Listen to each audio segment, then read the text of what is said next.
Hi friends, అందరికి నమస్కారం అండి. వింత పురుగులు ఒంటి మీద పడితే చాలు ఇక తీవ్ర భయంలో ప్రజలు అంటూ లేటెస్ట్ అప్డేట్ అయితే రావడం జరిగింది అనమాట. సో ఆ వివరాలు ఏంటది కూడా వీడియోలో తెలుస్తుంది. వీడియోని చివరి చూడండి, అర్థమవుతుంది. సో మొదటిసారి కనుక ఛానల్ వస్తే తప్పకుండా సబ్స్క్రైబ్ చేసుకోండి. చూస్తున్నారు కానీ లైక్ చేయడం మర్చిపోతున్నారు అనమాట. సో వెంటనే లైక్ చేయండి. ఇక వివరాలకి అయితే వెళ్ళిపోదామండి. సో ఇక పురుగులు అనేది ఇలా ఉందన్నమాట.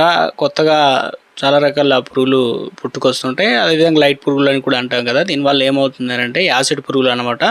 సో ఏపీ జిల్లాలో పలు జిల్లాలో యాసిడ్ పురుగులు అలజడి సృష్టిస్తున్నాయి. వాటిని చంపడానికి ప్రయత్నం చేసినా నలిపినా కూడా సో ఇక ముఖ్యంగా పశ్చిమ గోదావరి జిల్లాలో తాడేపల్లిగూడెంలో మండలం జగన్నాథపురం గ్రామంలో రౌ బీటిల్స్గా పిలిచే ఈ పురుగులు బెడద రోజు రోజుకు పెరుగుతుంది. గత నెల రోజులుగా గ్రామంలో పెద్ద సంఖ్యలో కనిపిస్తున్నాయి ఈ పురుగులు. సో ఇవి ఏపీ అని కాదు, రాష్ట్ర వ్యాప్తంగా అక్కడక్కడ కూడా ఉంటాయన్నమాట.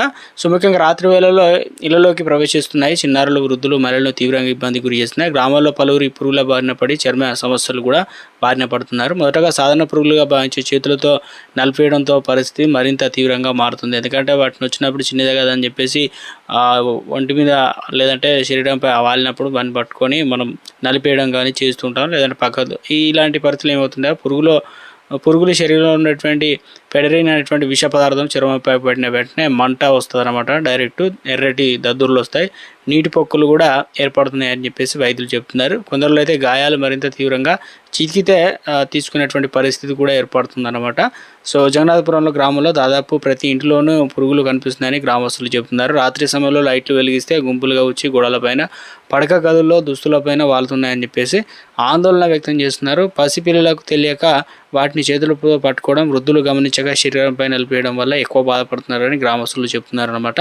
సో ఇది ఇలా ఉంటే రో బీటిల్స్ ప్రపంచంలో అతిపెద్ద కీలక సమూహం ఒకటిగా గుర్తింపు అనమాట. ఇవి సాధారణంగా తేమ ఎక్కువగా ఉండే ప్రాంతాలు, వ్యవసాయ పొలాలు, తోటలు, చెరువుల పరిసర ప్రాంతాల్లో నివసిస్తుంటాయి. కాబట్టి వర్షాకాలం ప్రారంభమయ్యే సమయానికి వీటి సంఖ్య మరింత పెరిగే అవకాశం అయితే ఉంది. సో ఇటీవల వర్షాలు, తేమ పెరగడంతో పురుగులు సంచారం అధికమైందని చెప్పేసి నిపుణులు కూడా చెప్తున్నారు. అయితే పురుగులు కుట్టవు కానీ ఈ పురుగులు కానీ శరీరంపై వాలినప్పుడు వాటి చేతితో నలిపేస్తే ప్రమాదం ఏర్పడుతుంది.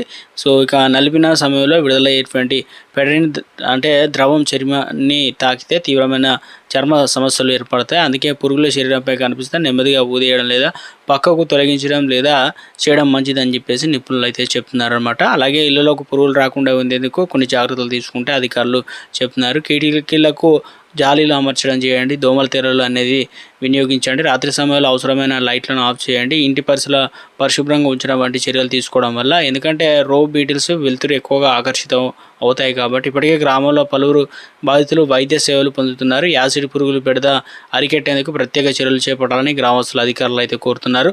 ఇక గ్రామంలో ఫార్మింగ్ అదైతే నిర్వహించడం, అవగాహన కార్యక్రమాలు చేపట్టడం, పురుగుల నియంత్రణకు తక్షణ చర్యలు తీసుకోవాలని చెప్పేసి డిమాండ్ చేస్తున్నారు.